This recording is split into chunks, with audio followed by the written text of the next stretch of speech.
Why are you bored? And how does boredom actually work? This is Jurgen Rasmussen. Welcome to the Provocative Hypnosis channel.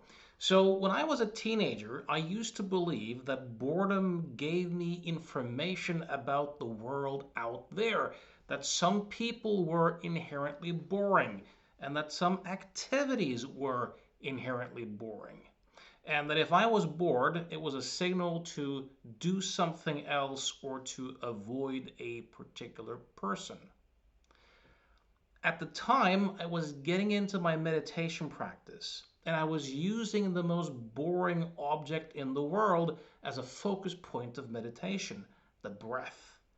But then something really interesting happened.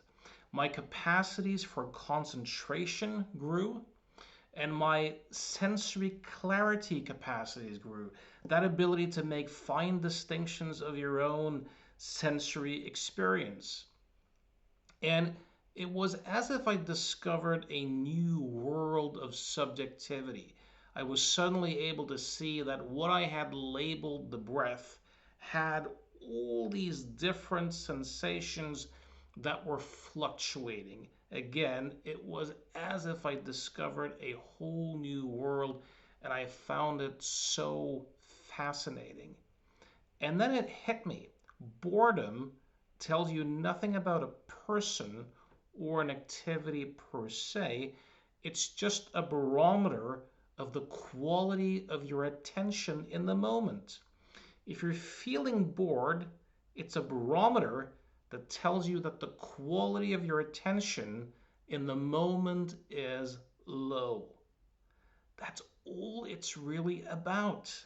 And it makes sense if you think about it, because if you look back on your own life, you've probably noticed people being fully absorbed and fully engaged and fascinated into conversations and activities that you have thought of as completely boring.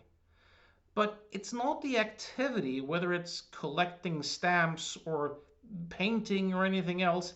It's just that in that particular moment, the person's completely present. The mind has slowed down enough that there's not all these stories about something else should be happening or things shouldn't be like this. It's just life unfolding. And when you're completely present and life is just unfolding, there is no boredom, irrespective of what you're doing. So, if you really want to do something about boredom, work on increasing your capacity to concentrate and to be completely present so that the thinking mind slows down. The more you can do this, the more you will find yourself living in a flow state, living in the zone. Boredom is just mind chatter. Now, don't misunderstand this. I mean, we all have our particular personality traits and quirks. This is not an argument to not let unfold whatever wants to be expressed as part of your nature and your personality.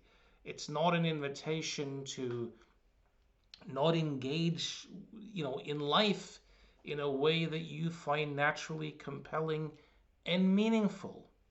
But it is an invitation to discover that the feelings of boredom does not really come from another person and is not inherent in an activity. It's just a barometer that tells you that the quality of your attention is low in the moment. And once you realize that, less stuff has to happen in the world for you not to be bored. And that's such a relief. You'll discover that you will be way less bored and it won't bother you. For me personally, I hardly ever experience boredom, even if nothing in particular is going on. So I hope this was a useful little pointer. If you're looking to make some sort of change in your life, know that I see clients from all over the world online. So if you would like to see if you and I could be a good fit in terms of working together, I invite you to send me an email at provocativehypnosis.com. Also, if you're watching this in 2025, I have a online course coming up in September called Seeing Through the Self-Illusion Masterclass. So if you would like to explore that, you can check out the seminar page at provocativehypnosis.com. And I wish you a magnificent and absorbing and engaging summer. As always, thanks for listening.